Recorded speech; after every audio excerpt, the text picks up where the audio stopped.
Ignition sequence start. 6, 5, 4, 3, 2, 1. We have a liftoff. What's up, Doom Nation, and welcome back. You are listening to the Two Doom Men podcast. As always, your host, Skaggs, and yours truly, the Captain. And we have a very special guest today, returning for the 100th time, our Libertarian brother, Lance. What's up, kid? How's it going, guys? I don't know if it's been 100, but a few times. Thanks for having me again. Quite a few times. A couple times, yeah. Happy to have you, Lance. Thought it was perfect time to have you on, kind of leading up to the convention coming up on December 2nd. I know you're going to be there. We're going to be there in person. We kind of mentioned it previously. So we figured we'd have you on, spit that liberty shit, talk about a couple other things. Maybe we could talk a little bit about the Libertarian presidential candidates, see what you think. We had a couple interesting videos from Gavin Newsom that I wanted to show everybody. And we phenomenal stuff. On. Yeah, it's interesting. And I got a couple tweets of the week. I think one of them can kind of drive our libertarian conversation, perhaps. So, Lance, thanks for joining us, bro. Of course. Thanks for having me. So we got the convention coming up. I am really excited, man. I think it's going to be an awesome time. I think you guys... It's a big opportunity, yep. Yeah, and I think you guys at the Libertarian Party Connecticut did a great job of putting a really good event together. If you are in this world, if you're in the liberty realm, it's like a can't-miss event, in my opinion, especially if you're in Connecticut. Let's start here, man. Why don't you pitch the whole thing? I know we've mentioned it before, but... You know, you have a hand in all this, so why don't you kind of pitch it? I could share the graphic if you want. Yeah, so this is actually my second year being on the committee that puts together the convention. I'm actually the chair this year, lucky me. So yeah, I started reaching out to every connection I could get to try to get, you know, everybody that you know people want to hear from out to Connecticut. And I think we lucked out a little bit, or well, not. You know what? I'll pat my committee on the back. It wasn't just luck. A lot of hard work, a lot of phone calls, a lot of emails, a lot of finding this person who knows this person and everything else. And we put together, I think, a good event. So the morning of, we have our typical like business meeting. We vote on bylaw changes and stuff that it's just part of being part of a political party. Yeah, it's just stuff that has to get done. But then directly following that, I think is when a lot of the fun stuff is going to start. We'll have mid-afternoon. It's right there on the flyer. We're going to have a live presidential debate. We got the 6, I think, basically top names that are running on the LP ticket right now.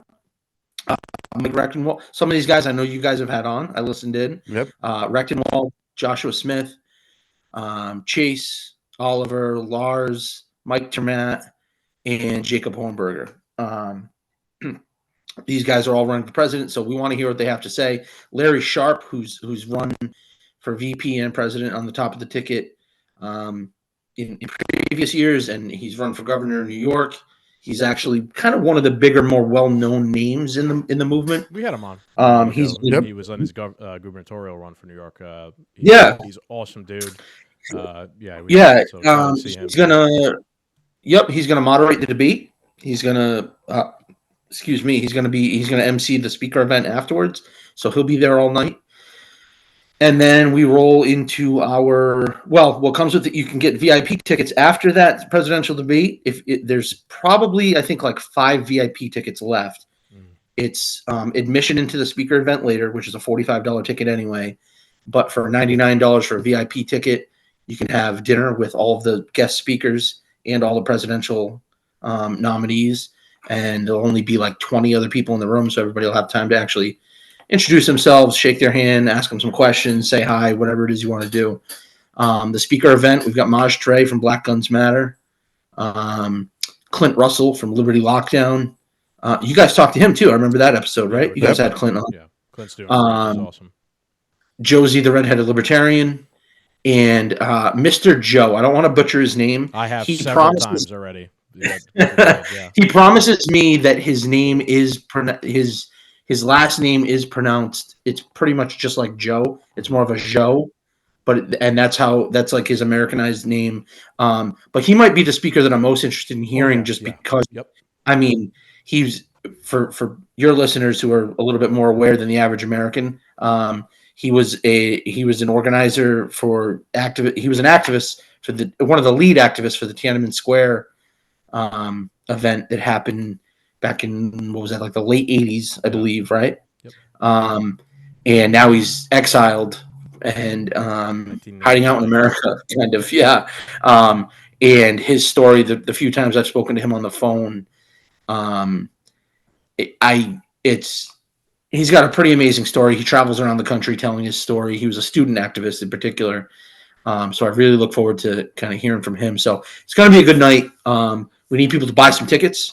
I think this year the economy's, as we all know, and maybe that's one thing we can talk about, a little bit down. We sold like over 100 tickets last year. We've sold a few less this year, but we've still got 3 weeks. So I think part of it is we're just kind of winding down a little bit here, but we got to sell some tickets. So go online, lpct.org, right on that flyer. Yeah, you there's can go a link. to I got it here. So it's www.lpct.org/2023_speaker_event. I'll put the link in the video down below. Yeah, and even if you just go to lpct.org, if they miss that link, you can from there. It's one of the things we're featuring right now on the website. So cool. But $45 ticket just to the regular event. If you want to bring a date, it's $80 for two to save a little bit of money, or $99 for that VIP ticket. So, which gets you dinner. Very good.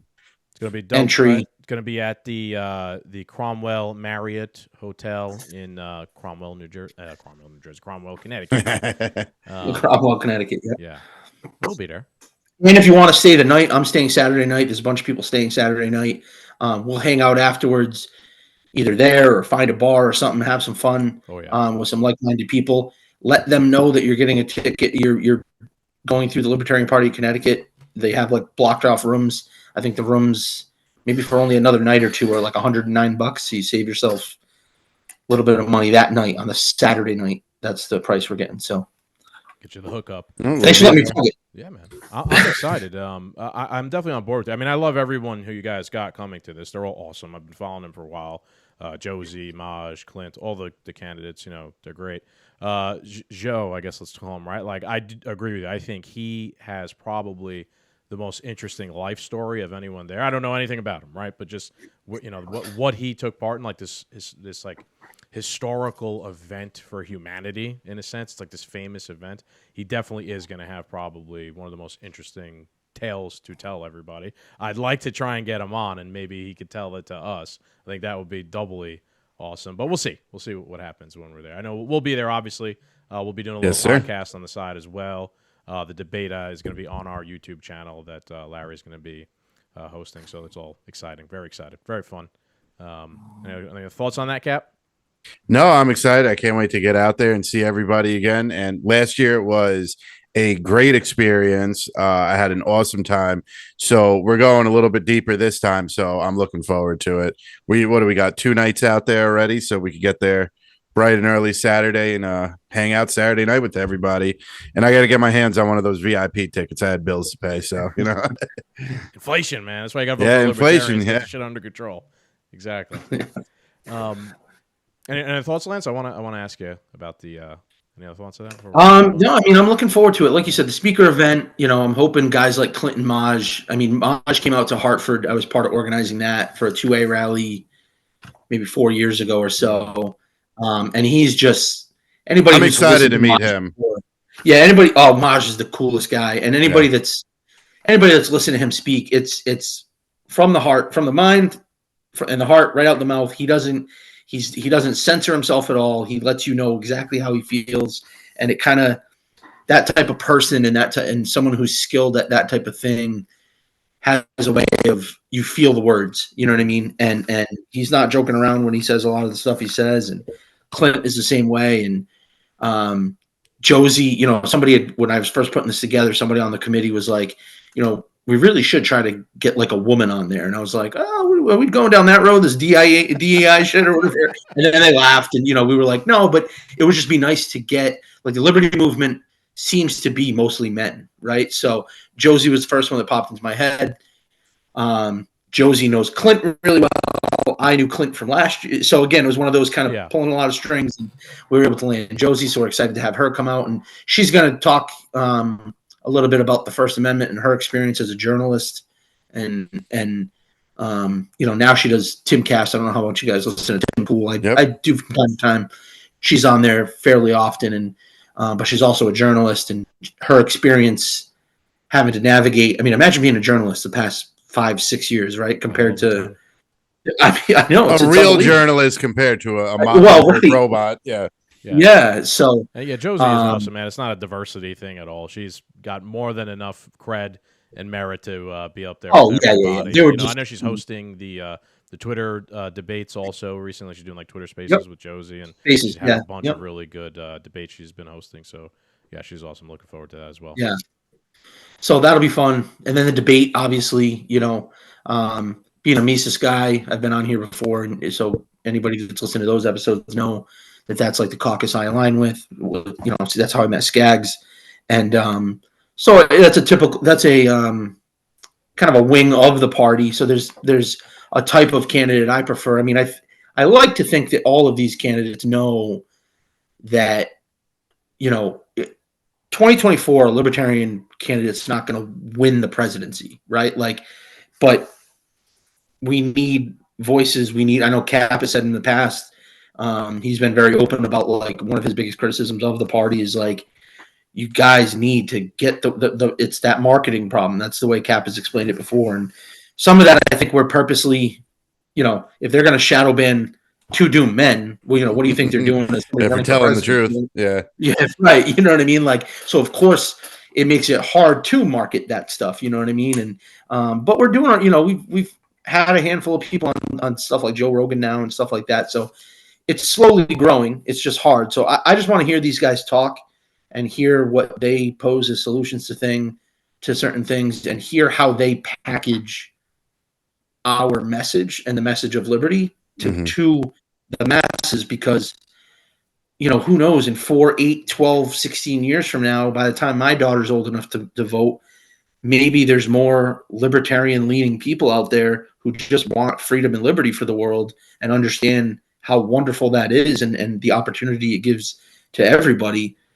And that can start with a Ron Paul revolution. That's how I got into it. You know what I mean? So you can energize movements and ideas, and then from there things can get better, because as you guys know, we needed to very badly, so, and very quickly.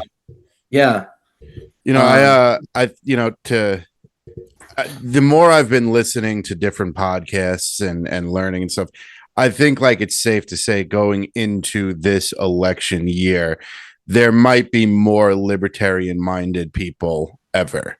I think I definitely think the party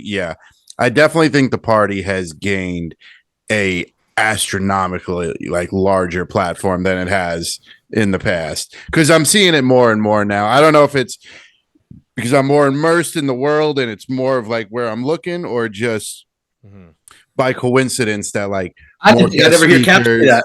Well, no, I mean it's bound to happen. It's not that I hate you guys, but I feel like there is more of a presence online. Yeah, so I agree. So a couple things. Number one, I think the crop of candidates this time around leaps and bounds better than I've seen the LP produce in the last couple of years. Like, no matter who it's going to be, whether it's Dr. Rechtenwald, Josh, Mike Trematt, I really like, Jacob Hornberger, Lars, even Chase. I mean, like the quality of candidates are much more representative, I think we would both agree, of what we think libertarian is, or what libertarianism really is, as opposed to the last couple of years, Joe, nice lady and all, but I don't know what that word really was. It's just, so I don't even want to like harp on the past, but I think this time around, much better crop of candidates, no matter who it's going to be. I do agree with Captain. I think that things are changing. Like the winds are shifting, especially the last couple of years. And if there was one group that was right about everything, it's libertarians. So that is starting to kind of reap some rewards to some extent. Very, very little, right? Very little. But I do think there's something there. And this is all kind of in the wake also of Dave Smith deciding not to run. Right, I think a lot of people were looking forward to Dave being the guy and being the standard bearer, but he just decided not to, and In the wake of that was like a big blow for me. Like I was disappointed that Dave's not going to run just because he knows how to message. He knows how to message the shit perfectly, right? And he's still going to be doing his thing, but in the wake of that, man, I mean, there are still really good candidates that I'm excited about. Good.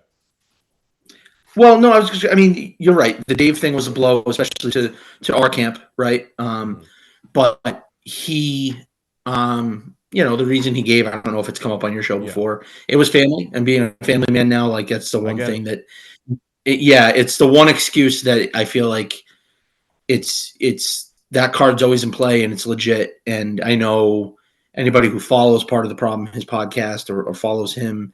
He had a sick son. The only reason I'll say that is because he was very public about it and stuff. So, just bought a new house. He's touring right now for his comedy.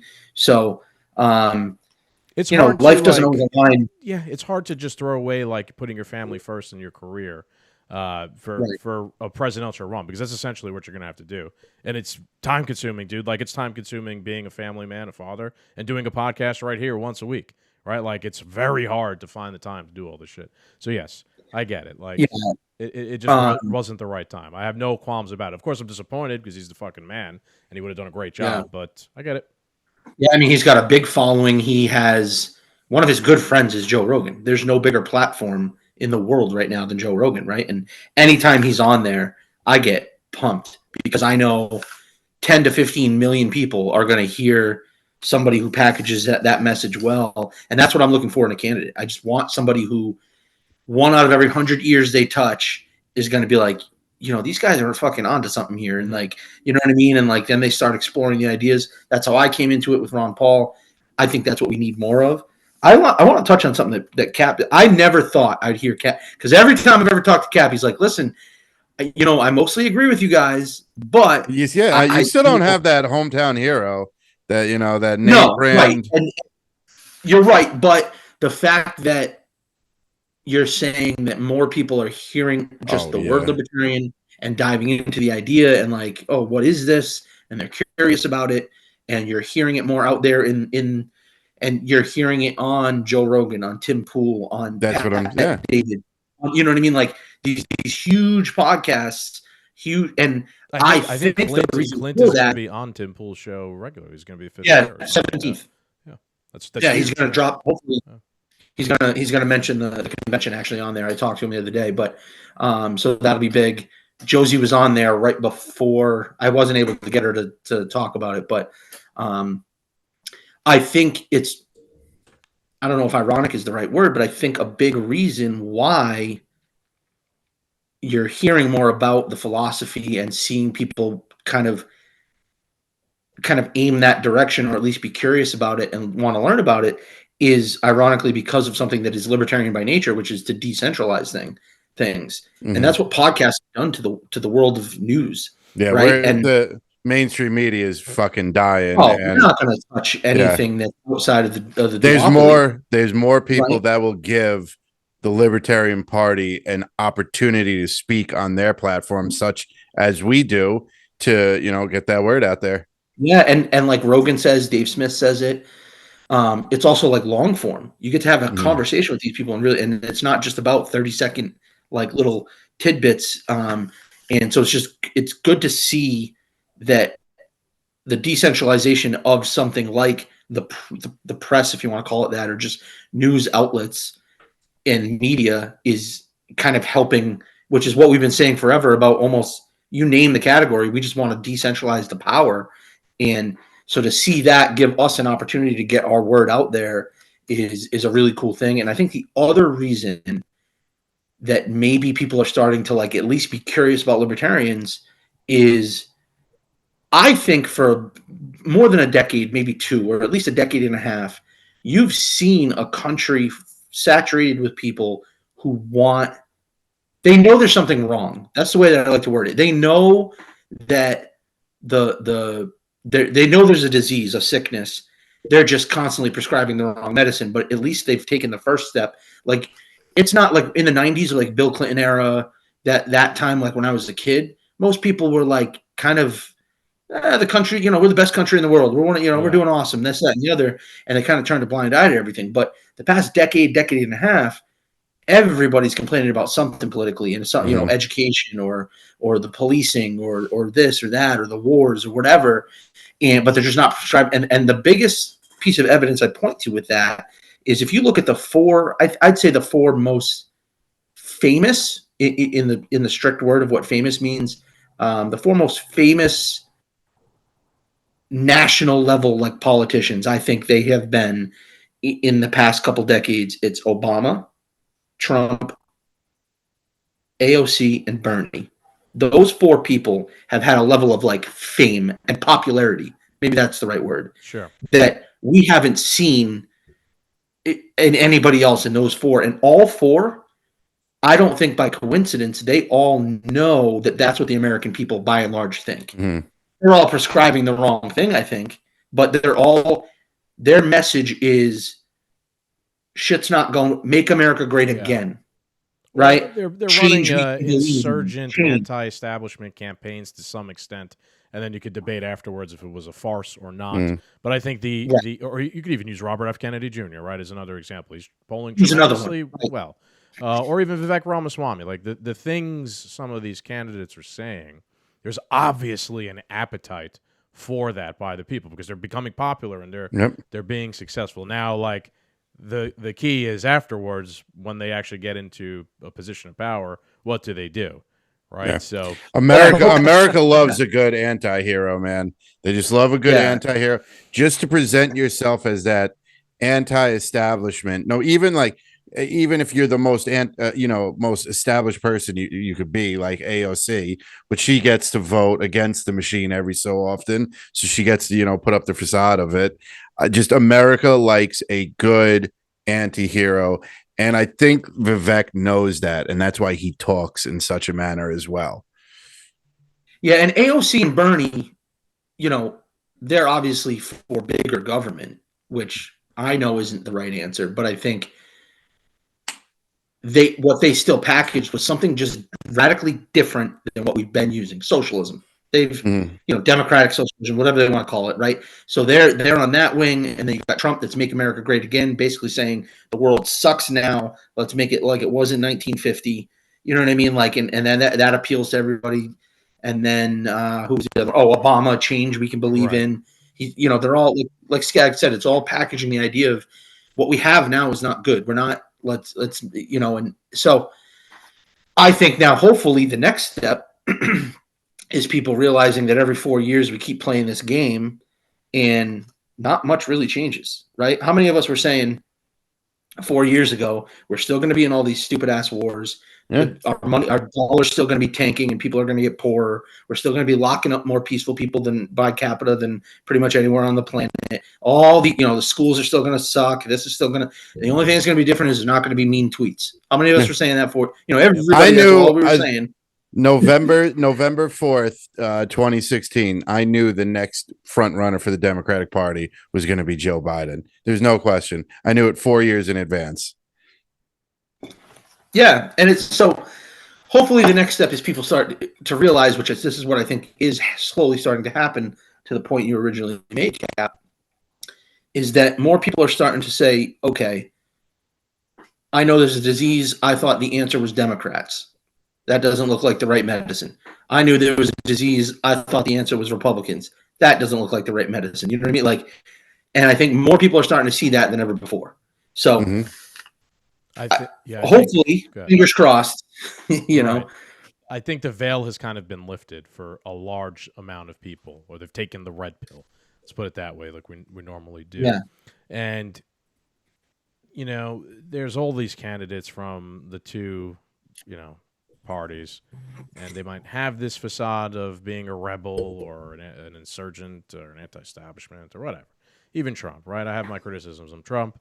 Is he leaps and bounds better than Biden? Of course he is, right? But I got my criticisms. I think eventually, or hopefully, I think we're trending in the direction of people are going to realize that a lot of these candidates don't ever stand on principles, right? Like one of the biggest things I've been critical of the past couple of weeks is the America First people. How the fuck can you tell me you're America First when the first thing you're doing is passing bills to send Running money to Israel or whatever like that, right? Like it's, and I think even, and I'm just talking, I'm talking in broad strokes about like the politicians, but I think even like, let's say the base of America First people are starting to also realize that, and perhaps they're not the most vocal people like us, like libertarians are calling that shit out, but I gather that they kind of agree, and they just are still kind of stuck in a little bit of a cult of personality.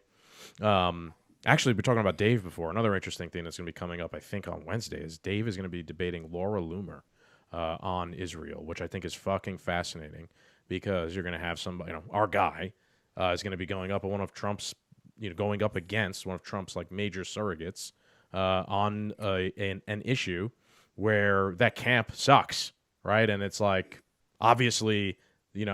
Or they're just kind of quiet about it, playing this game. So I find that very, very interesting. I can't wait to see what that holds. Yeah, that's gonna be. That's gonna. I didn't know that. I'm gonna be keeping an eye out for that. Yeah, I think Zero Hedge is hosting that, and it's gonna be on Twitter Space and on ZeroHedge.com. Really interesting. Really like two completely different people. Dave Smith and Laura Loomer, like they couldn't be more different. So I'm really, and there might be some things they possibly agree on, right? But it's just interesting to see someone who's going to be coming with the libertarian principles and like proposing them in front of Laura Loomer, who is not a libertarian, but is apparently America First person, but doesn't seem very principled America First person sometimes. The people that Dave seems to wreck the most in those situations are people like Loomer too. Yeah. And what I mean by that is, so like you have other people like Dave that are just in different the Charlie Kirks of the world. They're a social media phenomenon podcaster. Yeah. That's kind of what they do. They know the people that exist in their space. You know what I mean? But like these people that come from DC and they're just politicians through and through. Yeah. I think they see Dave Smith, they Google his name, they find out he's a comedian who hangs out with Joe Rogan, and they're like, this is whatever. You know what I mean? And I don't know much about Loomer that in terms of what I'm saying right now, but it always seems to me that when Dave is maybe going back and forth with somebody like Tim Pool, I side with Dave's opinion, but like a Tim Pool is going to at least be used to that format and be able to kind of go back and forth and understand but every time, like when he was on with Peterson, I don't know how much the back and forth with Austin Peterson you saw. I thought it just completely wrecked Austin Peterson. And I think it's, Peterson's in that Peterson's a politician, and that's a whole different way. They're used to the 30-second soundbite on Fox News or whatever, right? Yeah. And they're not ready for the shitload of knowledge that's about to get dumped on them. Yeah. They're just, they're showing up to a gunfight with a butter knife. And the true politicians have real trouble with like the long form conversations, because their whole stick is to just give you that 30-second soundbite and run away. You know what I mean? You're just going to tell people what you're going to do. You're not going to discuss how you're going to do it. Yeah. You don't want to get into any really deep, thought-provoking, nuanced conversation because you don't exist for that. You just like push an agenda or a narrative or anything like that. We kind of briefly, before we start recording, talked about the Republican debate last week and how just scorched earth Vivek Ramaswamy went at certain, and we won't maybe play the whole thing, but I think he really, like, that's the model for something like that. I mean, he really put like Nikki Haley on the back foot. Yeah. She's like, oh no, like, what is this? I'm not scum. I'm just here to say that we should do more war. Like, I don't want to defend my record on anything. Yeah. Like, that's not what's supposed to happen here. How dare you mention my daughter or whatever? I think she called him scum. Like, usually when someone has no argument to make, they'll like retreat to like an ad hominem attack, right? Because you have nothing to say, so you're just like, you're a piece of shit to the other person. And that's exactly what happened. Vivek can do it. Yeah. You know why Vivek can do it? The same reason Trump was able to do it. Those boys got money. They don't have to worry about, the money rolling in from the party itself. So they can get up there and they don't care who they piss off.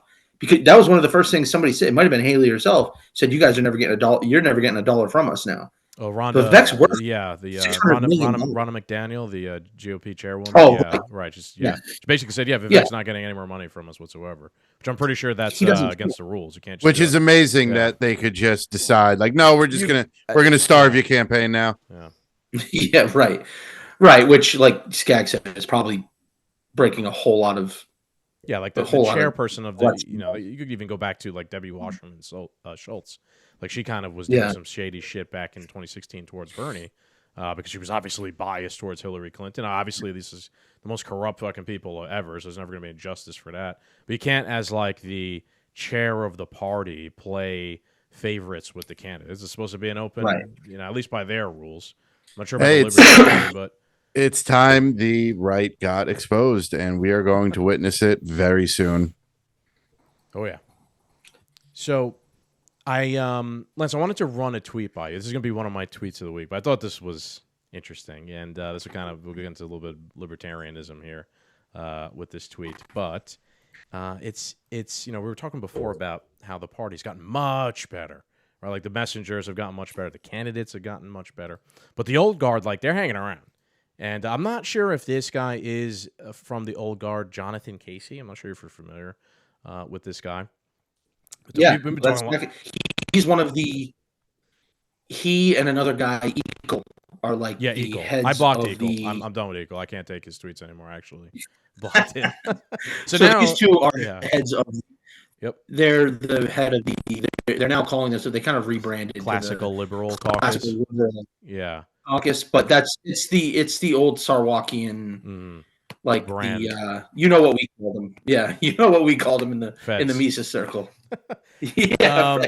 Well, that was one thing. Yeah. It's interesting because I blocked Eagle, and we're going a little bit down, into the weeds here. But I blocked Eagle, but now this guy starts showing up all the time. Like it's interesting to see how the algorithms are like trying to show you people who piss you off to an extent. Like I don't follow this guy, Jonathan Casey, but he keeps showing up in my algorithm all the time because he's having arguments with libertarians about stuff. But anyway, so this is my tweet of the week, and we've been talking a lot about Dave, but he's retweeting Dave. And Dave was talking to him, so it's kind of going back and forth, but Jonathan Casey said originally, reduction in the size of government does not always lead to an increase in individual liberty. That's a shocking statement for a libertarian to say, to which Dave, tongue-in-cheek, says the libertarian case for big government. All right, so the original tweet I wanted to get in with, this is interesting. Jonathan Casey goes, would you be in favor of firing all Border Patrol agents right now? That's actually a pretty good question posed to Dave Smith or to libertarians, right? Because I feel, and especially the he knows Dave's take on the border. He knows Dave's take on the border, which is the border's fucked, right? And we need to do something about it. The open borders, old-fashioned libertarian position doesn't work right now because it's crazy. So this is actually a really good question. I kind of wanted to get your take on it and then pose what my response to this was. But I don't know. What do you think about that? I think in typical fashion, and I haven't seen these tweets. This is just like first initial reaction. I think that I'll call it that wing of libertarianism. Now, when I say that, because I don't know how many listeners you have, and I don't want as many people out at our convention and everything, right? Like we probably agree on 80, 90% of things, right? But that 10% sometimes is really hard to ignore. And I think this back and forth here between Dave, that's kind of my fashion of libertarianism. They'll try to create analogies, this other side of libertarianism, where they know they're caught in one, right? Like Dave caught him in one. Like you can't advocate for bigger government in general as a libertarian, right? Casey didn't start this by saying, hey, can we talk about the border in particular and firing agents down there?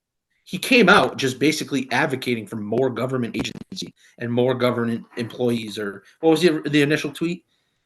It's essentially what Dave said. It's a reduction in the size of government does not always lead to an increase in individual liberty. Yeah. I just feel this is a cheap shot. Yeah, what they'll do, I think what he's doing there is just he's not seeing the forest through the trees, and maybe that's the wrong way to word it. But like he's not like if you ask Dave, ask me, ask probably most people that believe what Dave believes and other people in our wing of the party believe, the ultimate solution would be, yeah, we don't have agents down there protecting the border because it's all privatized land. And now I can just say, I don't want you on my property, just like I can at my house, right? That's the ultimate answer to the border situation. But as Dave has accurately pointed out, in my opinion, in the past, you can't. We're not anywhere close to that right now, and there are people being murdered, raped, Yeah. all kinds of issues down. Child trafficking. There are so many issues going on down there that are not like issues is not strong enough of a word. There are truly evil things happening because of the border situation right now, right? So like, if government is to exist and where it's going to exist, like, just like we don't lead the conversation with, like, when I meet somebody and I'm like, hey, have you ever heard of libertarianism? No, I wish heroin was legal. I'm not going to do that. Yeah, let's not lead with that, like, right? Yeah. It's not, it's a non-starter, right? So almost in the same logic, you have to understand that, like, yes, there are certain things like, going after some of these three-letter agencies, going after, some of the deep state problems that exist, drastically reducing our military forces abroad, like all of these things that are causing all of these much bigger issues. And like, yes, we can go after, like, policing the border later. And it seems to me like that Yes. he's playing this game just to play a game. You know what I mean? Like, go ahead with your take. Yeah. I'm sure you've thought a little bit more about it. I have. Yeah, Cap, I kind of want to see what you have to say about this also. Being someone not necessarily Right. Yeah, but go ahead. So go ahead. Well, with my general scorched earth mentality, yeah, get rid of them because the administration handicaps them every chance they could get. So you know what I mean? Like, let's really light this candle and see what happens. But on the same note that Lance is talking about, this is a cheap shot. We clearly have a problem at the border, and the only thing I would hope that I know of preventing this from becoming a even worse problem is border patrol agents. But no, let's get rid of them right now so we could reduce the government. So, we could have better liberty for each other. There's a million places that we could fire people before the border patrol. We could do the CIA, the FBI, the Board of Education, a bunch of, you know what I mean? I just feel this is, like Lance was saying, like he's playing a game. He's trying to back Dave into a corner on, like this cheap topic of, we have a problem, but since you want smaller governments, we're going to exasperate this problem. Yeah, I'll give you guys my solution to the two of them. I said, yes, after bringing home all of our troops and posting them on the border instead, we can fire. Where they should be. We can fire every border patrol Yeah. agent, right? Yeah. So when we solve two problems Yeah. at once, we could shrink the size of the government, and we could stop being the world empire and creating the scenarios that make people want to leave other places of the world. Brilliant response. That's a brilliant response. Like, see, you didn't give me enough time. I could have thought of that. People That's actually a great criticize response. me. People actually criticize me for that too. At least, Really? yeah, nothing says libertarianism like deploying troops on U.S. soil. I'm like, I don't know. I think the troops being deployed on U.S. soil to defend U.S. soil is much more aligned with libertarianism than having them deployed around the world to prop up an empire. We're not. I think libertarians always get lost in this utopia. We're not there. We're not there. I agree. I know you got to play with the pieces on the board. Yes, exactly. We have to operate in reality, and I do understand what Dave's take is. It's that look, it's fucked right now. We got to do something, and right now, like, there are public spaces, right, and funded by taxpayer dollars and things like that, and that if you're going to just tell certain people, hey, your money is going to fund this public place, and then other certain people come in and they're not like part of the system, but then they get access to that stuff as well. What the fuck? Like, you're already robbing people. Now we're going to doubly rob people again. And just like certain people could just don't have to follow the rules. It really just, it's bizarre. And I don't see how it actually makes the situation better at all.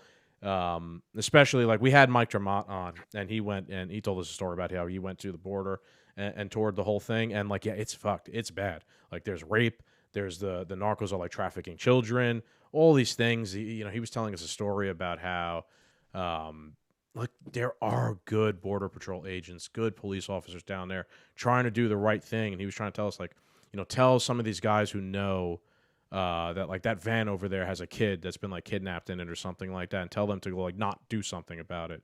Like, no, they are going to try and do something about it because it's just the right goddamn thing to do. It doesn't matter that they're wearing a badge and libertarians like have their gripes with the police and anything or whatever.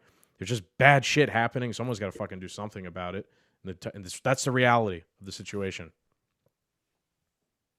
Right. And when you have somebody saying that, like, drastically reducing a lot of these agencies and the amount of money that they take from us three and everybody else we know in order to operate these agencies and everything else, and just speaking in general, saying that we need to drastically reduce the size of government and decentralize the government and take away that power. Somebody that answers with something like that, where it's like, would you be for? They're just, like Cap said, they're trying to back you into a corner, and they're not only ignoring like that some things are complex, and the conversation Dave was starting with what Dave was saying was just speaking in general, and that some things, obviously there's complexities there and nuances, and when not only are you ignoring that with a statement like that, but you're doing it seemingly just ignoring also the fact that, like, we're talking about human lives. Yeah. Like, there has to be some empathy. That's exactly what he did. Yeah. Right. And it's like, you don't have to be, maybe some people need to actually go to the border and see children being smuggled in order to be like, oh, wow, that is, because, like, for me, just hearing about it, maybe it's because I'm a parent now, but I like to think that before I was a parent, even though sometimes it seems impossible to think of life before having my daughter now, right? But like, when you hear of things like that happening, you understand the evil that is out there, and the evil that is happening. Now, some of that is happening because of black markets arising, and that's a whole nother libertarian conversation we can get into, and we don't have to here. But that's what I mean. Like, these conversations, when you're talking about life and death and tragedy and slaughter and genocide and rape and child, smuggling, like, these are literally the most evil things that have ever existed in the history of humankind. And to just ignore that, and just because you want to have like a little gotcha moment on somebody that's got 1,000 times the followers you do, so you can have a little back and forth Twitter. I think it's actually kind of sickening the more that I really kind of break it down in my head. I hate to say it, but that is the American culture that the deep state has cultivated for years now, since we started this podcast. If you vote for Trump, you're a deplorable. You're a deplorable. If you believe that that COVID came from the lab, you're xenophobic. If you don't want to take the vaccine, you're an anti-vaxxer. If you don't support Ukraine, you're a Putin sympathizer. Yeah. So they literally now you're with the terrorists, right? Now you're with Hamas. If you have any sort of nuanced thought, and so now you look at where we are with Hamas and Israel and stuff. It's okay to rip down pictures of missing children because you're supporting the wrong side. You know what I mean? It's okay for those. We are at the point now in this culture war that the deep state has cultivated, that it's okay to root for dying children. It's okay to use dying children as a chess piece on the board. Just like you said, there was no empathy for this human life down there. This is the culture that has been cultivated to the point where he's going, okay, well, you want to reduce the government, let's get rid of all the border agents, and then shit will really get fucked up for people. You're just going to use people's lives like the government does and the deep state does as a pawn. The government hates you and they want you to die. And this is the culture that's been cultivated. And Casey's just trying to, like, you use the perfect term, back him into a corner, because in that situation, he knows that Dave has said before that like we need to do something about the border, and to him, short of privatizing everything, where now you have a situation where the government can be taken away from it, which is the actual ideal libertarian answer. But we're so far from that it's such a mess. It's a fucking shit show created in part by the government. But now, if you just completely take it away, it'd be similar to like welfare, right? It'd be similar to like welfare for like extreme people in extreme poverty right now. In my perfect libertarian world, that doesn't exist. And those people get help in a multitude of other ways. And that's a whole nother libertarian conversation that I think would be more efficient, more effective, and would actually help a lot more people. But if a libertarian just says like, okay, well, starting tomorrow, we're just going to take away all welfare. It's like, okay, but wait a minute. Like, how many kids are now going to starve? Like children, 8 years old, that had no part in that. So like, can we have a complex conversation and figure out maybe how to do this in a more productive manner where we can maybe reduce government, right? But also kind of like, abolishing the Fed. Let's start with abolishing the CIA, the FBI. Right? Like I said, there's other places. Let's take the axe to these really evil organizations, right? And it's funny because I think what Casey's doing is kind of perhaps is missing the forest for the trees, like you said. But he knows what he's doing. Like he doesn't actually believe in any of this shit. Because I would argue that as currently constituted, if we were to just have open borders, libertarianism will cease to exist, right? Because a whole bunch of people who have do you think Americans have never heard of libertarianism before? You think anybody from South America or China or Turkey or Senegal has any fucking clue what libertarianism is? And then you're going to allow them to just all come in, make the demographic of this country just homogenous, and that's it. Like then everything changes, and there's no hope whatsoever. It's like I don't see how that advances liberty in any way whatsoever. It might sound crude, but my first option or my first solution is to stop fucking these people's places over.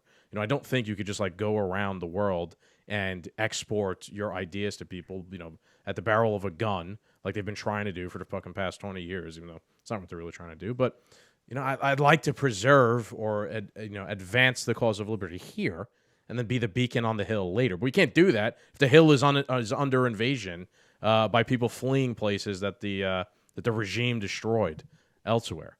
So I think that's it. It also kind of reminds me of how, I don't know if you guys have ever seen this happen, where like some woke, crazy leftist will quote Jesus as like a gotcha against someone on the right or some conservative religious person. Like, no, you don't believe in Jesus. So just don't even fucking bring that up. Like, you know what I mean? Like you're just trying to like say something as a argumentation tactic that you don't believe in. So like, why does whatever you're saying have any meaning whatsoever? Like it makes more sense if it's someone who actually believes in it, and then they're bringing it up to somebody else who is a believer, and they're like, hey, well, Jesus said this and Jesus said that. Like I made that point a couple of weeks ago. I was like, and then Jesus said, turn all of Rome into glass for what they've done to my people. Yeah, like no, he never fucking said anything like that. So if whoever Christian right now is, was saying at the time we should glass Gaza. Yeah, when did Jesus ever say anything like that about his enemies? Never. So, yeah, it's interesting. That's a good tweet. I'm glad you brought that up. All right, on to Newsom because I've been excited. Did you see Bob Murphy's response? Bob Murphy always has a great response. I didn't. It was tied to what Vivek said his plan was. That was a sly way. Yeah. He said only if their social security numbers are. Yeah.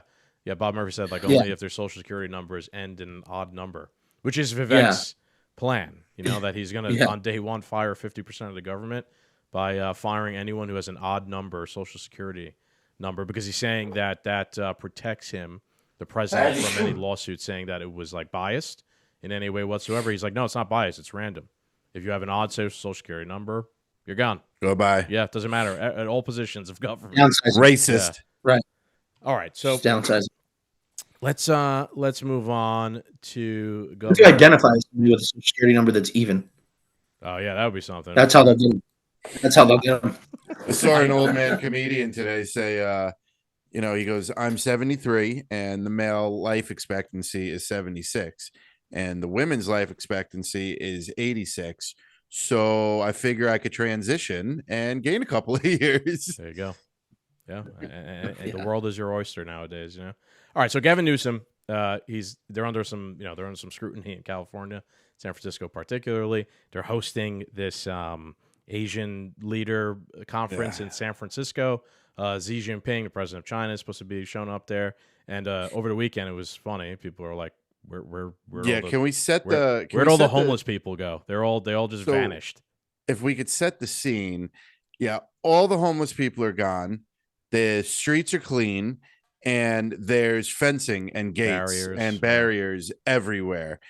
And they literally cleaned up, for, let's just say, the past 2 years. Oh, there's just nothing we could do about it. But overnight, they could clean up the streets. And I wonder what happened to all those homeless people. Did they just throw them in a meat grinder? Flamethrower purge night, just clean the streets with fire or something? So I perhaps might have some slight insight because I know people who live out there. And I've heard that in the NorCal area, there are some homeless people that are in abandoned office buildings. Now, like a lot of offices, companies kind of like downsized and shrunk because of COVID. This is California, right? So everybody's a woke, insane person. So like there was a lot of office space. Could be they just bust them into a bunch of empty office buildings, in the outlying area, just to kind of get rid of them for the weekend or the week or whatever it's going to be. So let's hear what. I can't wait to see the videos. What's that? Was that Lance? If those homeless people were smart, they wouldn't be going into an office building because that's where COVID is. That's why you couldn't go there. They should have gone to abandoned restaurants. Yeah. Yes. Well, as long as they're restaurants are where. I'm interested to see what happens after this summit is over and like the barriers come down and the homeless people come back and they set up their tent cities and just it goes back to shit. It's all for show, baby. Yeah. All right, so let's hear it. So literally back to shit. Rightfully so. There's been some criticism. You shit in the streets. Yeah, literally. There's an app for shit in the streets in San Francisco. So rightfully so. There's been some criticism. People make the point that you were making before, Captain. Like, hey, I don't know. You told us for years. There's nothing you could do about this, but you just snapped your fingers and overnight the problem's gone. So let's see what Gavin Newsom had to say in response to that. I know folks say, oh, they're just cleaning up this place because all those fancy leaders are coming into town. That's true because it's true. But it's also true for months and months and months prior to APEC, we've been having different conversations. I know folks say, oh. All right. Fantastic to admit that. I like him a little bit more now for just saying something that crazy about it. And then what doubles down within the same day, right? Yeah, let's play the second clip and then we'll give our thoughts. So this is later in the same day. He's asking again. Anytime you put on an event, by definition, you have people over your house. You're going to clean up the house. You have 21 world leaders. You got tens of thousands of people coming from all around the globe. What an opportunity to showcase the world's most extraordinary place, San Francisco. But it's not the most extraordinary I mean, it was the most extraordinary place until you kicked the fucking homeless people out. It was extraordinary because it was a dystopian nightmare. So you kind of took away the flavor or the flair of it, by kicking everybody out.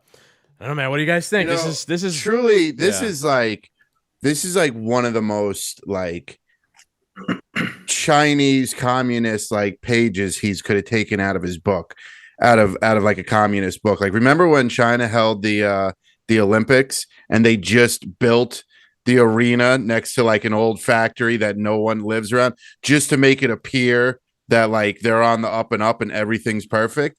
That's all he's doing. He just cleaned up the streets for a weekend to make it appear it looks good. It's true because it's true. And when you have guests over, you clean your house. So that means to me that he does not give a fuck about anybody that lives in San Francisco. You are not a guest. You do not deserve a clean city. You do not deserve a shit-free sidewalk. We're only cleaning this up because, when your mom would put out the nice hand towels in the bathroom that only the Pope could use for when he fucking visited your house. This is exactly what happened. And here we have an American governor simping for the fucking Chinese president and telling us to our face that his own citizens aren't worthy enough of a clean, safe city. Yeah, it's ironically. And once again, Sorry, go ahead.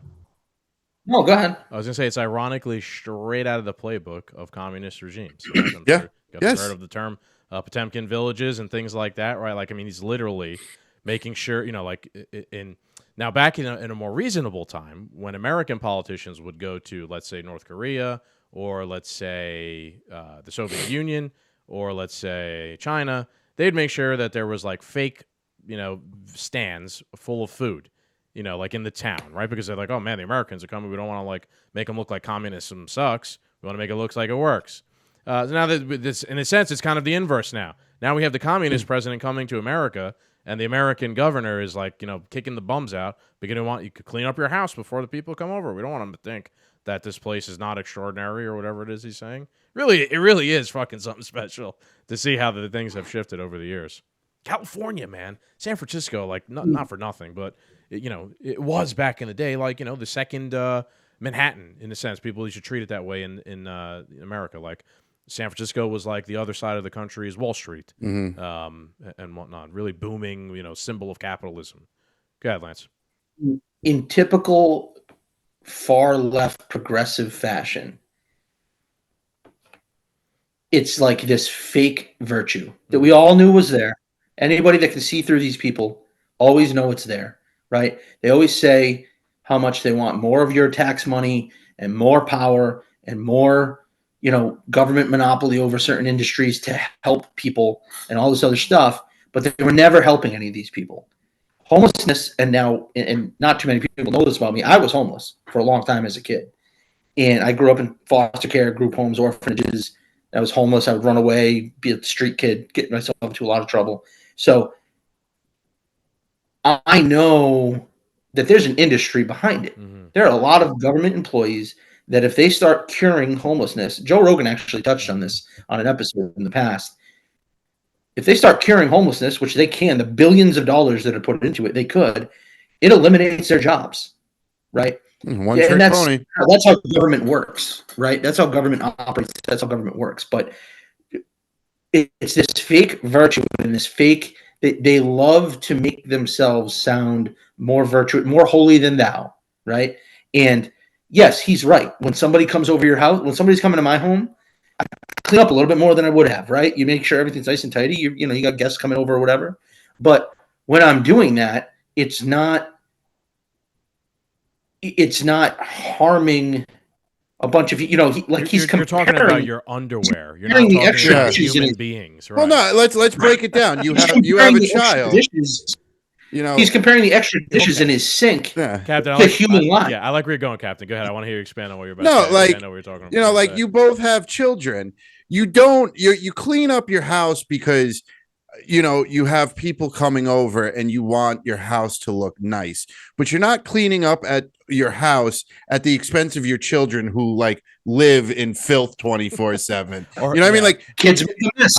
It would make my house look a lot better if I just chuck my kid out in the street. Right. I would make the analogy that's more appropriate here that like if people were coming over my house and my child was misbehaved, and then I went and like put them on a dog leash outside in the backyard. So people coming over, that's essentially what they've done here in California. Right. But this is supposed to be like the noble progressive who cares about the little man governor, and that whole agenda.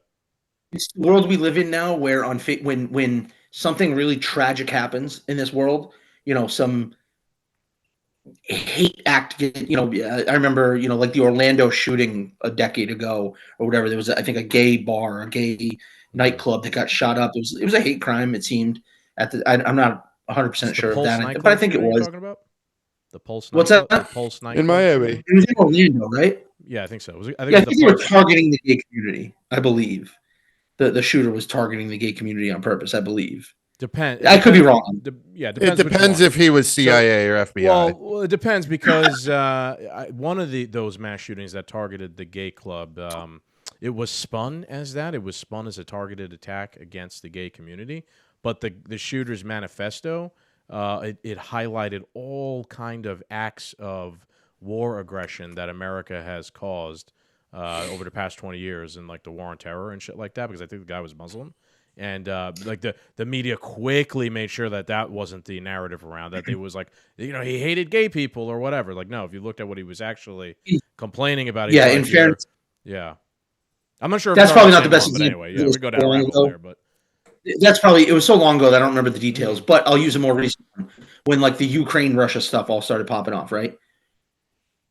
You get 99% of this country couldn't spot Ukraine on a map. They've never heard the word Donbass region. They don't know anything about the history of the area, but they put a little circle around their face on Facebook, and now they are more virtuous than me.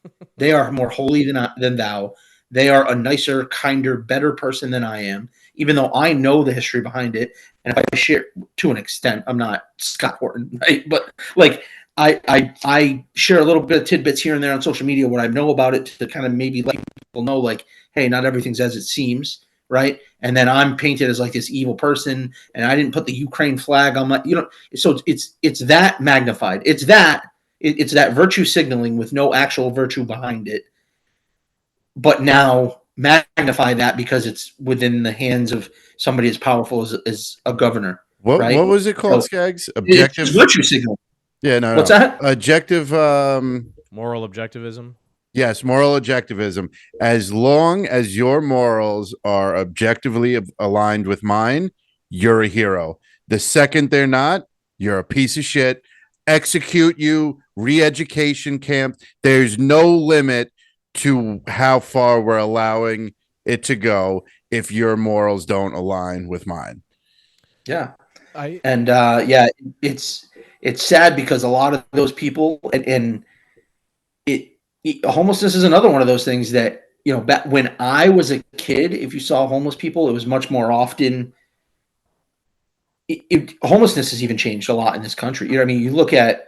You want to talk about stuff created by the government. I mean, how many people slipped into extreme poverty because it was illegal to go to work, right? And how many people and lost their business? How many people slipped into extreme poverty because the FDA, a government agency, pumped through doctors' offices opiates into our generation? We're all about the same age. We all know people who have slipped into really bad issues with opiates that we went to high school with or something. Oh, yeah. I know people and that's from rehab and jail. Or dead. That's what's happened. And a lot of those people are homeless, and now they're doing everything they can for their next fix. And it wasn't, a lot of these people that I know that were like that were, when I knew them in high school, you pictured them, married, 3 kids, white picket fence, Volvo in the driveway, and they get into a car accident at 20, and the government pumps them full of their drugs instead of, the big, bad, terrible, evil cannabis, right? That was going to, that was going to ruin their life, supposedly. And a lot of these people are homeless or down and out. So the government has created a lot of these problems, which is kind of a conundrum in terms cone, as they call it, right? Like it, yeah. Yeah. Right. And, they cut off your legs and then they offer you a wheelchair and they act like they're helping. And then with this situation, they were never helping. But all of a sudden, in order to make the city look good, you know what I mean? Like you said, I just hope people can understand that, like, the government has the power. Anything they say they can't do, or we can't solve the homeless crisis. We can't fix the border. We can't this. We can't. They can. They can. They are creating the problem. That level, definitely. Yeah. I've been talking a lot with Garrett, the samurai, about something, and you're seeing a lot of these types of videos, right? Where lately, especially, and more so around Palestine, you're seeing. Let's use this as an example. Let's use Palestine as an example. We're seeing like these mass protests of people in support of Palestine and ceasefire now and all this stuff, right? And now I guess the 3 of us, we'd all agree, like, majority of them are probably leftists, right? Like woke leftists that are protesting in favor of a ceasefire and whatnot. They're not libertarians with the principled take on property rights and an understanding of the history between Israel and Palestine, right? We all agreed there? So what you were seeing then at the same time is the people they would vote for, like a Gavin Newsom, a Joe Biden, actually disagreeing with them and openly going against a ceasefire. You have here Gavin Newsom going strictly against, wokeism, right? And like, busing the homeless people out of the city and telling them to get fucked, right? Have you guys ever seen the movie Moneyball with Brad Oh, yeah. Pitt? Gabby, ever I'm seen a that? baseball guy. You Yeah. can watch Okay, that movie. so there's something that always stuck out to me about Moneyball, and Billy Beane is talking to the team about sacrifice bunts, right? And he's telling the team like, stop trying to throw people out at third base or at second base or whatever when the other team sacrifice bunts. He's like, the other team, they sacrifice bunt, you pick up the ball, you throw it to first. Thank you. You just gave me an out. Right now, the Democrats are laying sacrifice bunt after bunt after bunt. They're doing things that their base does not like. You should be taking these videos, if you're any sort of influencer, if you're in the GOP, if you're Donald Trump, you really want to play 4D chess, you should be paying to promote these videos of Joe Biden saying explicitly that he is against a ceasefire. Why? Because then his base is going to see that, and they're very motivated right now about these issues, and they're going to be like, oh, what the fuck? You know, like, usually Joe Biden gets on a knee and, he does it, whatever. Like, he prays to Black Lives Matter, whatever. But on this, like, he's not. You take the ball and you throw it to first base and you say, thank you, Joe Biden, for giving me the ammunition. Like, you can, in a sense, show the stream of people that are in the streets. Look, these people actually don't agree with what it is that whatever it is you think is right? They don't, right? Maybe you could actually affect the next election. Perhaps if a lot of these woke idiot, Democrats who are just programmed to support the current thing realize that the government doesn't actually support the thing they think is important, they just won't show up and vote, right? They'll, I'm not saying they're going to vote for Trump or any other candidate, but they might not be like, well, Joe Biden, man, that guy's an asshole. He wants to, he's supporting Israel against Palestine. I'm just not going to go vote, and that could tip the scale in your favor, right, towards Trump, especially if you think the system is fucked up or whatever it is. But instead, when I'm posting some of these things, you're seeing people like, wow, look at that. I actually agree with John Fetterman for once. And I actually agree with Joe Biden for once. And I actually agree with Gavin Newsom for once. I'm like, are you that fucking stupid? They are. It's their team member. That's what they're going to do. Yeah. No. I mean, who I'm talking about is who's agreeing with them? Conservatives, right? Or like, for once I agree with him. Like, this is why conservatives lose, right? All the time, because bunch of losers. Yep. The enemy team is making critical mistake after critical mistake, and no one's noticing it so far. I haven't even heard anybody besides me think of it this way. It's like, look, they're fucking handing it to you, an unpopular position that they have taken with their own base. Lean into that shit. That's what the Democrats would do. The Democrats would fucking, like, you ever seen where the Democrats they've like contributed to Trump-backed candidates because they think that's like, well, like in this area, like the Trump-backed candidate's going to be really unpopular. So we want to make sure that that's the guy who runs because he's going to have a lesser chance of winning against the Democrat. Like, that's some 4D fucking chess. That's some evil shit. But on the other side, we're like, well, we actually agree with the other team on this one because of some abstract thing of, go America and pro-Israel or whatever. It's crazy. It really is. Yeah. It's something. I don't know. Do you guys have any thoughts on that? It's well, I just think, it's, you're 100% right that it's a weird, I'm trying to think of another, I'm sure there were other small topics where the leading politicians of the party were somehow oddly in disagreement with the base. Let me give you one more example. This is the first that I can remember major issue like this. Because Palestine-Israel right now is the only, like, I just think it's important to, no matter where everybody stands on this, and I've been harping on this, so I just want to say it as a libertarian guest on your podcast, trying to promote the convention. Anybody out there who thinks that there is any answer that's going to end in peace in that region of the world, that very narrowed down, it's naive to believe. There are thousands of years of ancestral hate and religious war and slaughter and genocide. And now over the past about 100 years, it's been sprinkled with like geopolitics that are corrupt. And that area of the world is not going to be, I can't envision a situation where there's going to be peace. I think the answer from a libertarian perspective, as you guys both know, but I just want to make sure any of your listeners who might not know exactly what the libertarian take is on this, is that we need to get the fuck out of it. We just honestly, we're funding these wars, and it's always under false premises. I'll give a very recent example for anybody listening. We were all told, think about this if you're listening and you're not sure if you agree with me. What were we told was going to happen if we stopped sending money and aid and military weaponry? Just covered this. Yep. Ukraine. Well, we were told. I wanted to hang on real quick. I wanted to hear everything Lance said there. He was going to take over Poland, and he's going to take over Europe, like, right? None of it's fucking happening, right? It's always under these false premises, and in the meantime, people think they have the moral authority because they put their flag up on their fucking profile pic that they can send their neighbor's kids out to die, and they can take my money to pay for it, and it's just a bunch of bullshit. We need to get the fuck out. Sorry, rant over. War is a racket, and it's evil. Let me show Sorry, you. Go ahead. Let me show you this meme, Cap, and then I kind of want to get your take on this, Cap. So this is more of what I'm saying. So this is a meme shared by a page called Move to New Hampshire. It's a great libertarian page. It shared the NPC meme, and it's the NPC meme of the Black Lives Matter and the masks in 2021. Then in 2022, it's the Ukraine flag on all the NPCs' head. And now in 2023, it's like Hamas and Palestine is the NPC thing. So I saw this, and I'm like, yeah, but like one of these three things isn't the same as the other two. It just isn't, right? Because in scenario 1 and 2, Joe Biden and the regime was all aboard on those things. But now on scenario 3, they're not. So like if you're and I get it's a funny meme, and I get it. And the wokesters, they definitely are, just towing the line because it's the current thing for them.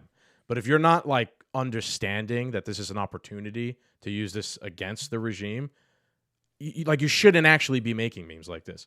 In my opinion, you should be doing what I'm doing is like every time they make one of these bad videos, I'm going to make sure I clip it.